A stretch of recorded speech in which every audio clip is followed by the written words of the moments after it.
Nagsisimula ang kwento sa isang magkasintahan na umaakyat sa isang bangin. Si Rich ay mabilis gumalaw at mabilis na naiiwan ang kanyang girlfriend. Si Hailey naman ay hindi ganoon kalakas at nadulas siya, muntik nang mahulog. Mabuti na lang at nahila siya ng safety rope kaya hindi siya nahulog sa kailaliman. Pero imbes na tulungan siya, tinanong lang ni Rich kung ayos lang siya at pinilit siyang magmadali. Pagkatapos noon, nauna na itong umakyat para silipin ang daan. Tinawag ni Hailey si Rich para tulungan siyang hilahin paakyat pero kahit ilang beses siyang sumigaw, walang sagot. Bigla na lang lumitaw si Rich, at may isang patak ng dugo na tumama sa mukha ni Hailey. Napatigil siya sa gulat sa nangyari. Bago pa siya makakilos, biglang ibinagsak ang walang buhay na katawan ni Rich mula sa itaas ng bangin. Pagkatapos noon, naramdaman ni Hailey na hinihila pataas ang safety rope. Alam niyang may mali, kung mahayla siya paakyat, pareho lang ang magiging kapalaran niya kay Rich. Kaya agad niyang kinuha ang kutsilyo at pinutol ang tali. Plano sana niyang gamitin ang safety rope ni Rich para bumaba pero hindi niya ito maabot. Sa pagod at kaba, nawalan siya ng lakas at nahulog. Sa puntong ito, patay na si Rich. Mula sa likod ng kagubatan, narinig niya ang isang malakas na alulong. Wala na siyang oras para mag-isip kaya agad siyang tumakbo papunta sa kalsada. Sa wakas, may nakita siyang kotse, parang sinag ng pag-asa. Pero bigla siyang natapilok sa isang bakal na kawad na nakaset up bilang patibong. Ang kwento ay nagaganap sa isang kagubatan sa West Virginia, North America. Ang kagubatang ito ay halos walang nakatira at umaabot sa 400 milyong ektarya. Kumalat ang balita tungkol sa isang urban legend. Ayon sa sabi-sabi, may isang grupo ng mga kanibal na nakatira roon. Dahil sa inbreeding, nagkaroon sila ng kakaibang anyo at nagbago rin ang kanilang pag-iisip. Sinasabing lahat ng dumaraan sa kagubatan ay biglang nawawala at hindi na muling nakikita. Pero chismis lang daw ito at walang masyadong naniniwala. Sa mga dyaryo, puro ulat lang ng mga nawawala pero wala pang aktwal na nakakakita sa mga kanibal.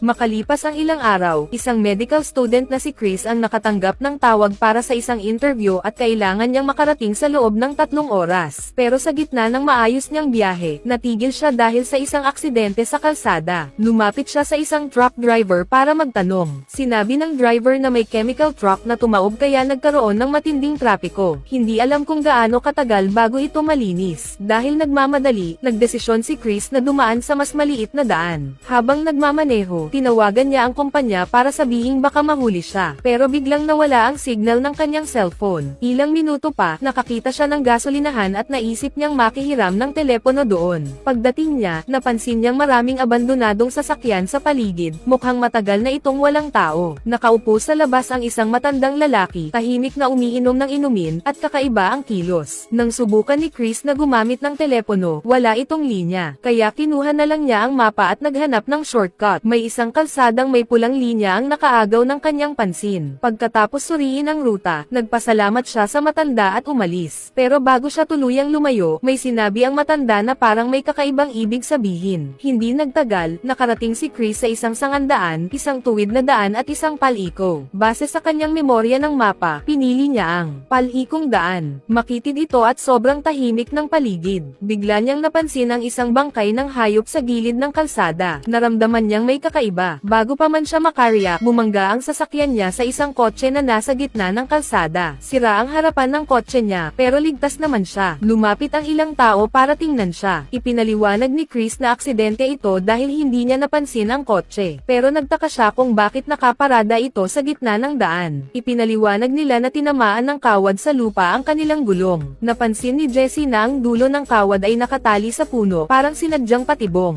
Pero hindi na nila ito pinagtuunan ng pansin. Ang mahalaga ay makahanap sila ng paraan para makaalis. Iminungkahi ni Jessie na baka may gasolinahan sa malapit para makatawag sila ng tulong. Sinabi ni Chris na galing siya sa gasolinahan pero walang signal doon. Dahil walang ibang makikita sa paligid, naglakad na lang sila para maghanap ng tulong. Naiwan sina Evan at Francine para bantayan ang mga sasakyan. Plano rin nilang samantalahin ang pagkakataon para maglambungan, hindi nila alam na may mga matang nakamasid sa kanila mula sa kagubatan. Samantala, patuloy sa paglalakad ang iba. Sina Carly at Scott ay nag-uusap sa likod. Malapit na silang magpakasal at balak mag-beach vacation ngayong weekend. Habang naglalakad, napansin ni Scott ang isang apoy ng bonfire. Agad naramdaman ni Chris na may ibang tao sa paligid. Samantala, sina Evan at Francine ay naghahalongkat ng pagkain sa loob ng kotse. Biglang may ingay sa kagubatan na nakatawag ng atensyon ni Evan kaya naglakad siyang mag-isa para tingnan ito. Tinawag siya ni Francine pero walang sagot. Naramdaman Naramdaman niyang may mali kaya sinundan niya ito. Pagkatapos maghanap, ang tanging nakita niya ay isang sapatos. Si Chris naman ay nakakita ng isang tainga sa lupa. Mula sa hikaw nito, alam niyang kay Evan iyon. Napaatras siya sa takot pero biglang may taong misteryoso na sumulpot. Tinakpan ang kanyang bibig ng wire net at sinakal siya hanggang mamatay. Habang si Scott ay nakatalikod, napansin niyang biglang nawala si Carly. Pero nagbibiro lang pala ito. Pagpatuloy nilang paglalakad, nakakita sila ng isang maliit na kubo sa gitna ng kagubatan. May puting usok na lumalabas sa chimney, senyales na may tao sa loob. Pero ang mga abandonadong sasakyan sa paligid ay nakakapagbigay ng kaba kay Jessie. Sa kabila nito, naniwala si Chris na baka may telepono sa loob, kaya ito lang ang tsansa nilang makatawag ng tulong. Sumigaw si Chris mula sa labas, pero kahit gaano pa siya katagal maghintay, walang lumalabas na tao. Bigla na lang nakaramdam si Carly ng matinding tawag ng kalikasan kaya nagpasya silang pumasok sa loob ng kubo kahit wala itong may-ari. Pagkapasok nila, nagulat sila sa eksenang bumungad sa kanila. Puno ng bulok na pagkain ang lamesa, patuloy na umiikot ang vinyl record sa player, at ang mga pader ay puno ng iba't ibang sandata. Napansin ni Jessie ang isang koleksyon ng mga susi ng kotse, senyales na marami nang nakapunta rito bago pa sila. Habang naghahanap ng banyo para kay Carly, aksidenteng nabuksan ni Scott ang isang pinto. Sa loob, may mga laruan ng mga bata at isang music box. Kabaligtaran ito ng nakakatakot na itsura ng lugar sa labas. Samantala, si Chris ay nakahila ng isang maitim at malaking buto mula sa kaldero sa kusina. Si Jessie naman ay nagtungo sa tool shed at nakakita ng napakaraming barbed wire. Ramdam niya ang bigat ng hangin at nanindig ang balahibo niya sa kaba. Mas lalo pang nakakatakot, si Carly na nasa banyo ay nakakita ng dagwang kamay sa bathtub. Halos mabaliw siya sa takot at mabilis na tumakbo palabas. Doon na nila napagtanto ang katotohanan. Pumasok sila mismo sa lungga ng mga halimaw at wala na silang ligtas na daan. Sa gitna ng kanilang kabuluhan, biglang may umalangaw-ngaw na tunog ng makina sa labas. Pagtingin nila sa bintana, nakita nila ang isang dilaw na truck na hinihila ang kotse nila. Wala na silang paraan para makalabas sa harapan kaya agad silang nagtago sa loob ng silid. Si Chris at Jessie ay nagawang magtago sa ilalim ng kama. Dumating ang mga cannibal at inilapag ang katawan ni Francine sa sahig. Pidgel hiningang nanatili sina Chris at Jessie, takot na baka madiskubre sila. Inilapag ng isa sa mga cannibal ang katawan sa mesa at kinuha ang chainsaw para hatiin ito. Habang inilalapag niya ang baril, aksidenteng nalaglag ang isang bala malapit sa ilalim ng kama, halos mabisto si Chris. Samantala, sina Carly at Scott na nakatago sa bodega ay nakasilip sa nakakasuklam na eksena. Pagkatapos magpista sa bangkay, nakatulog ang mga cannibal. Sinamantala ito ni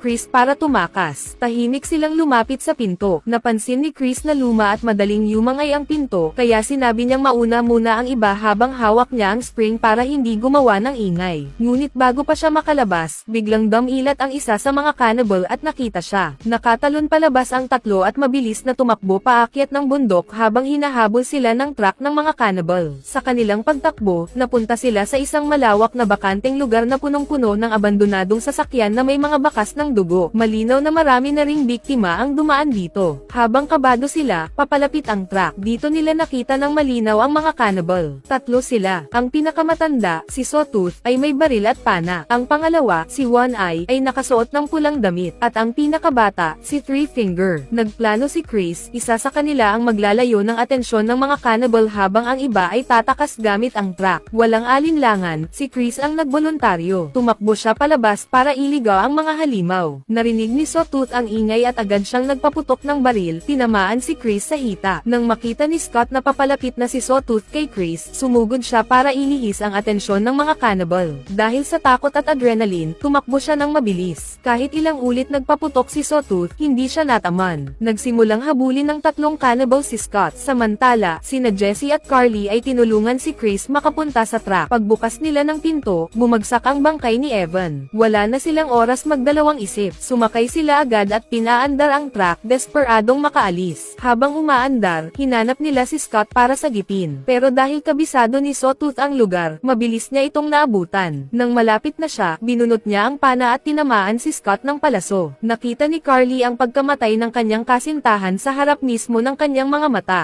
Habang tulala sila sa takot, isa pang palaso ang lumipad papunta sa kanila at muntik na silang tamaan. Wala nang oras para umiyak, kailangan nilang tumakas. Dinala ng mga cannibal si Scott pabalik. Si Carly, labis na nagdadalamati, ay hindi mapigilan ang pag-iyak. Pinilit siyang patahanan ni Jessie at sinabing kakayanin nilang mabuhay buhay. Habang umaandar, biglang may malaking troso na hamarang sa kalsada. Nabaon sa putik ang truck at hindi na ito maalis. Wala silang nagawa kundi maglakad na lang. Pagod at wasak ang loob ni Carly. Sinabi niyang ayaw na niyang magpatuloy. Mas gusto niyang sumuko na lang. Pero pinakiusapan siya ni Jessie. Huwag mong sayangin ang sakripisyo ni Scott. Kailangan nating mabuhay para hindi mawala ng saysay ang lahat. Sa huli, pumayag si Carly na magpatuloy. Naglakad sila hanggang sa makakita sila ng isang watchtower. May pag-asa silang naramdaman. Nagpasya silang akyatin ito para makita kung may komunikasyon o daan palabas. Pagdating nila sa itaas, natuklasan nilang napakalawak ng kagubatan at walang malinaw na hangganan. Mabuti na lang at may medical kit sa loob ng tore, kaya nagamot nila ang sugat ni Chris. Nakakita si Carly ng glow stick, ito lang ang liwanag sa tore. Sa paghahalongkat nila, nakakita sila ng gumaganang radyo, pero mahina ang signal at walang sumasagot. Habang nakasilip si Chris sa bintana, nakita niyang may isang cannibal na may hawak na sulo, nakatayo sa ilalim ng tore. Agad niyang sinabi kay Jessie na takpan ang glow stick para hindi sila mahalata. Biglang nagkaroon ng tunog ang radyo, sagot mula sa police department. Tinanong kung nasaan sila, pero ang ingay na iyon ang nagbigay ng clue sa cannibal kung saan sila naruroon. Mabilis na binara ni Chris ang pinto gamit ang malaking kahon. Akala nila ligtas na sila, pero umatras lang pansamantala ang mga cannibal para maghanda. Habang sinusubukan nilang muli ang radyo, biglang napuno ng puting usok ang silid. Sinusunog ng mga cannibal ang watchtower. Halos mabaliw si Carly at gustong tumalon sa bintana kaysa masunog ng buhay. Dito nakaisip ng plano si Chris. Napansin niya ang malaking puno sa tapat ng tore. Maaari silang tumalon papunta roon para makatakas at magtago. Walang pag-aalinlangan, tumalon si Chris papunta sa puno at matagumpay siyang nakatawid.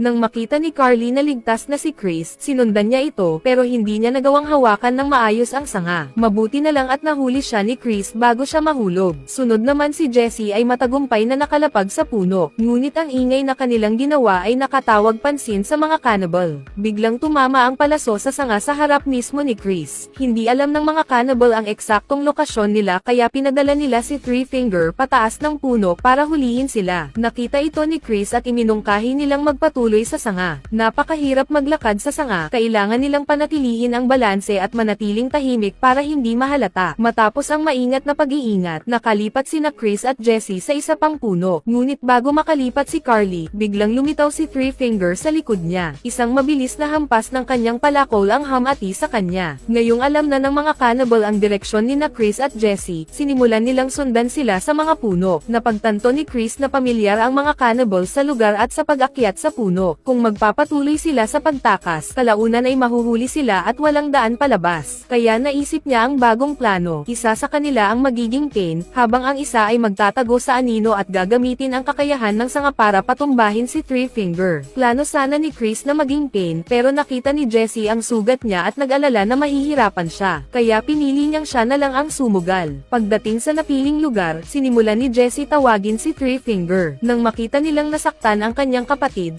nagalit sina Sawtooth at One Eye. Samantala, sina Scott at Jessie ay nakahanap ng kuweba para magtago. Ipinaliwanag ni Jessie kung bakit sila naroon, kamakailan lang siyang iniwan ng boyfriend niya, at 4 na kaibigan ang pumili ng lugar na ito para mapasaya siya sa camping trip. Pakiramdam niya, siya ang may kasalanan sa lahat ng nangyayari. Niyakap siya ni Scott para aliwin. Nagpalipos sila ng gabi sa kuweba at kinabukasan, nagpasya silang muling magpatuloy. Habang naglalakad, nakakita sila ng kalsada. Habang pinag-uusapan kung paano bababa, biglang lumipad ang isang palakol patungo sa kanila. Mabuti na lang at nakaiwas si Chris. Bigla namang sumugod si Sawtooth. Kinuha ni Chris ang palakol at sinubukang labanan siya, pero itinulak siya ni Sawtooth pababa ng bundok. Nahuli naman si Jessie ni One Eye at hinayla pabalik sa kubo sa kagubatan. Bagamat bruised at battered, nagawang tawagin ni Chris ang dumadaang pulis sa ilalim ng bundok. Dumating ang opisyal para imbestigahan matapos makatanggap ng signal mula sa watchtower. Lumabas ang opisyal at tinanong si Chris kung ano ang nangyayari. Ngunit sa susunod na sandali, nakita niyang papalapit si Sawtooth kaya agad siyang nagtago sa ilalim ng kotse. Nilapitan ni Sawtooth ang kotse at sinuri ito. Sa pagkakataong iyon, nakalusot si Chris papunta sa mga palumpong at napanood kung paano inilagay ni Sawtooth ang opisyal sa trunk ng kotse at naghanda ng umalis. Desperado para iligtas si Jessie, nagtago si Chris sa ilalim ng kotse at sinundan si Sawtooth pabalik sa kubo. Sa loob ng kubo, nakatali si Jessie sa kama. Nang malapit nang umatake si One Eye, bumalik si Sawtooth dala ang katawan ng pulis. Natakot silang masira ang bagong pagkain rin, kaya napagpasyahan nilang si Jessie ay pagkatapos na. Matapos ang pulis, kinuha ni One Eye ang kutsilyo at lumapit kay Jessie. Ngunit biglang sumiklab ang apoy sa pintuan. Lumapit si One Eye para tingnan. Dito, binangga ni Chris ang police car sa kubo, na itil si One Eye. Pagkatapos, itinapon niya ang Molotov cocktail kay Sawtooth, na nasunog.